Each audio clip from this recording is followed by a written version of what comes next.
remember last week when I confessed about how terrible I was in math and how I had in fact cheated on my math exam in order to pass grade 10 math and then never went near math again.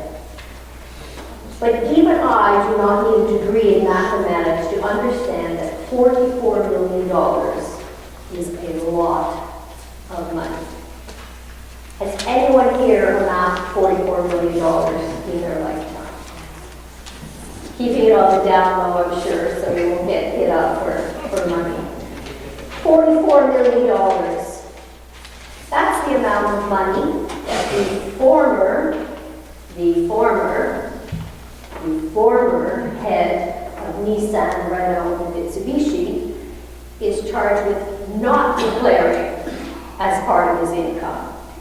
In the years between 2010 and 2015, he made $88 million. He failed to declare $44 million of it and now sits in a Tokyo jail charged with failing to declare $44 million worth of his income and assets and misuse and misappropriation of company funds. So the question is, how much money is enough money? If you were making $88 million, why would you bother having $44 million of it?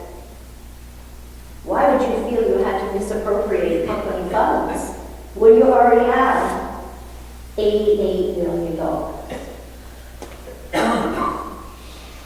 What God, what king was Karl Rove serving?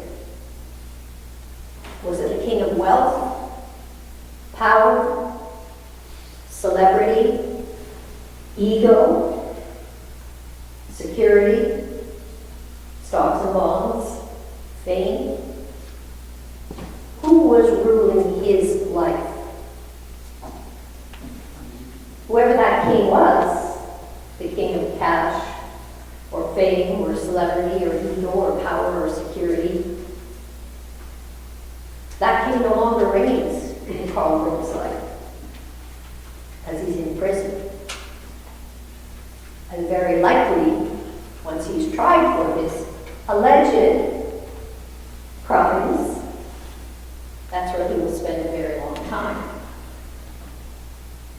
One wonders how powerful those drivers were in his life to lead him beyond greed, really, to a sort of insane worship, something that none of us will ever probably experience in our life or even understand. What king was he serving? It was a finite king. It was a temporal king. And it's not the king that we hear about today. In the letter, so well read, from John Patmos, who says, our king, the king we're called to serve, is not a temporal king. It's not a finite king. He's Alpha and Omega. Translation of Hebrew, Aleph and Tav, beginning and end. He is everything, has dominion over everything, has created everything, and is not in any way hindered by temporal things because he is God. He reigns eternally.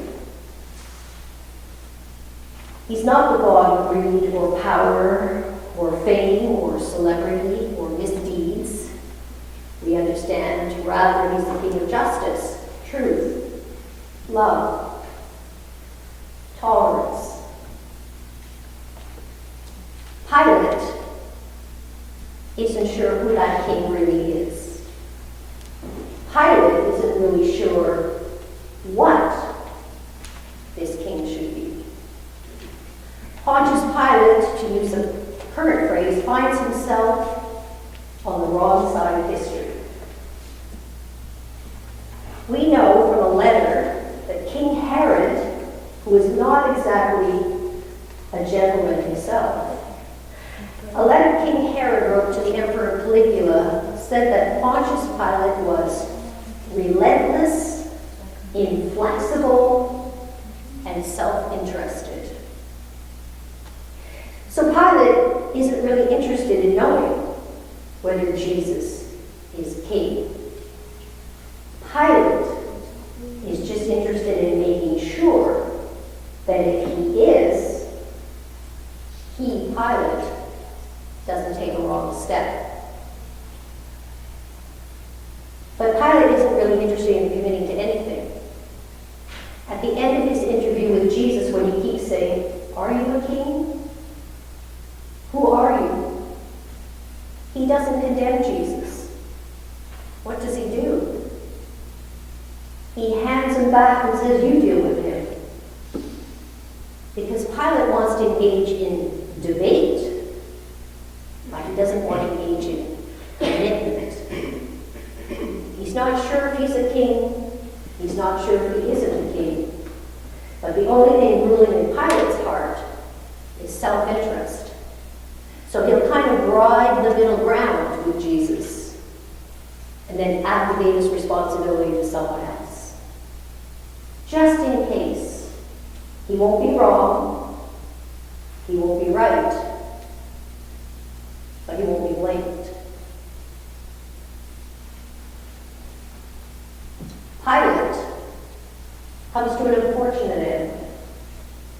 Pilate's inflexibility, his relentlessness, and his heavy-handedness causes him only a few years after Jesus' crucifixion to be so bloody in his dealing with an insurrection that he's called back to Rome. And if anyone you want to stand trial in front of, Caligula was not the one. So he was found guilty. He was temporarily allowed self-exile, and he committed suicide because he just did not want to face what was coming next. So the king of self-interest, the king of power, the king of notoriety that Pilate served was a finite king. So today, when we celebrate the reign of Christ, each and every one of us has to ask ourselves on this last day of the Christian year, what king am I serving? Over the course of this past year, what king has ruled in my heart, my mind, my soul, and my consciousness? What has been the most important thing ruling in my heart in this year? Has it been old griefs that we should let go? Old resentments we should let go? Unhealthy addictions or desires or hopes or obsessions that plague us from the moment we wake until the moment we sleep? Is it ego? Is it pride? Is it standing? Is it money? Is it a car or a house or a relationship or a job or fame or notoriety? Have we been serving an illness, an unhappiness that we need to displace with a different king? Like Jesus, if we were to stand trial this very day, charged with serving God as our king, would there be enough evidence in the way we have lived in the past year to convict us? Today is the last day of the Christian calendar. Today is the day we can come forward and receive the body and blood of Jesus Christ and give up whatever it is that has been ruling our lives, which keeps us from placing God as the king of our hearts. Do we want to serve a king that is temporal, finite, that eats at the essence of who we are? Or do we want to serve a wonderful counselor, a mighty God, an everlasting Father, a Prince of Peace? Today is the reign of Christ. Our God reigns, Alpha and Omega, beginning